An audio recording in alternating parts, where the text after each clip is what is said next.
इंदौर में कैथोलिक धर्म प्रांत द्वारा 14वें बाइबिल महोत्सव का आयोजन संपन्न हुआ। इसकी विशेष रिपोर्ट की प्रथम किस्त का प्रसारण हम वर्ल्ड किंग यीशु टीवी में कर रहे हैं।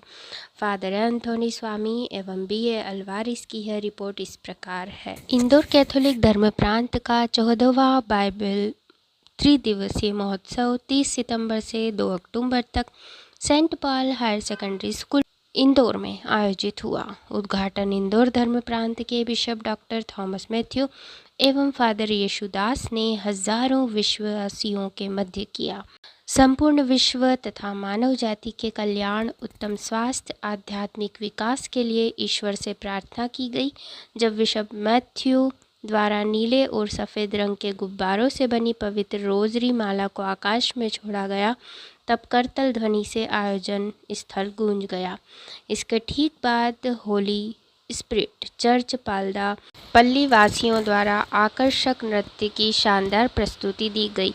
एक शोभा यात्रा में मां मरियम की प्रतिमा तथा पवित्र बाइबल के साथ आयोजन स्थल में प्रवेश किया गया। बिशप मैथ्यू, बिशप चाको, प्रवचनकर्ता father Yesudas, father Maria Palraj, SVD विकार जनरल फादर साइमन राज एवं विश्वासियों के दीप प्रज्वलन के साथ महोत्सव का शुभारंभ हुआ। तत्पश्चात पवित्र वचन का पवित्र बाइबल से वाचन किया गया। अपने प्रेरक प्रवचन में फादर येशुदास ने कहा, मनुष्य जीवन एक यात्रा है। इस यात्रा का मुख्य लक्ष्य ईश्वर के दर्शन करना, ईश्वर का साक्षात्कार करना होना चाहिए।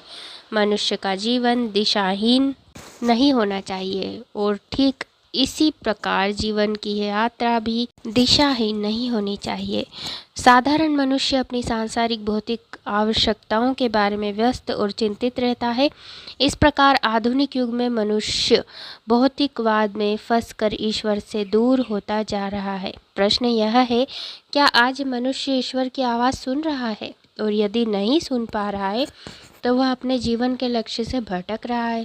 हमारा यह 14वां बाइबिल महोत्सव इसलिए आयोजित किया जा रहा है कि हम ईश्वर से दूर जाते मनुष्य को वापस ईश्वर के पास लाने का प्रयास करें।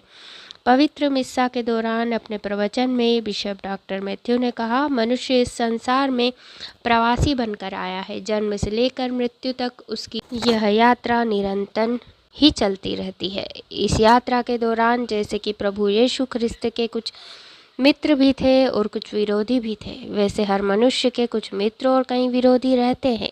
सत्य और अच्छाई का विरोध करना दुनिया की परंपरा है, जिसका सामना प्रभु यीशु ख्रिस्त ने भी किया। उन्होंने अपने विरोधियों पर कभी विपरीत प्रतिक्रिया या टिप्पणी नहीं की।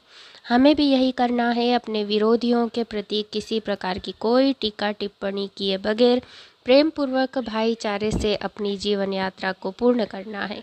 कैथोलिक धर्म प्रांत के युवा आयोग द्वारा कायरोस 2025 आशा की ओर यात्रा शीर्षक पर बच्चों के लिए बाइबिल महोत्सव का आयोजन युवा आयोग के निदेशक फादर महेश सुल्ला के निर्देशन में किया गया। इसमें 400 से भी अधिक बच्चों ने आस्था और विश्वास के साथ हिस्सा लिया। चंगाई प्रार्थना भी की गई। शेष रिपोर्ट कल।